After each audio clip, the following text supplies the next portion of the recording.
Sëriñ Tuubaa radiyallahu taala anhu wax na ne ku dul julli bu matee ñetti fan dañ ko war a rendi te buñ ko rendee kenn du ko jullee kenn du ko sang kenn du ko sang kenn du ko suul ci armeelu jullit ñi waaye itam duñ ko jubale penku buñ koy denc ak fuñ ko mën a denc kenn du ko suul itam ci armeelu yéeféer ñi ndax yéeféer ñi la nekk ñun dëggaluñ ko donte kii ku ñu faatu ñu koy suul ab yéeféer ndax ku murtad la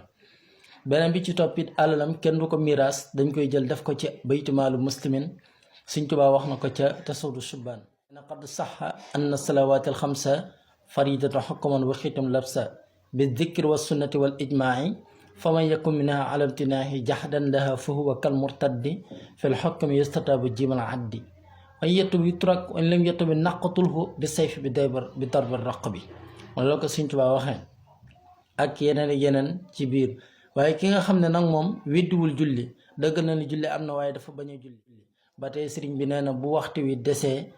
moxtaar mi des kem ñeenti rakkan mu bañ a julli duróori bi des noonu ba tey itam lu dul yemoo ak dal mu bañ a julli dañ ko war a rendi waaye dañ koy jullee nag dañ koy sang suul ko ci armeel jullit ñi jubale ko penku waaye dañuy woo ñu xaw woyof ci daraja ñu yóbbu ko ñu denc ko duñu woo boroomi xam-xam duñu woo boroomi barke duñu woo boroomi daraja kenn du fa ne lu dul ay gune yi ñu dajale ñu dem suturaal ko ngir mu jàjj ñi nga xam ne bañ nañoo julli ba mel lii la Sëriñ Tuubaa radiyallahu taala anhu wax ci ku bañ a julli ca tasawdu subaan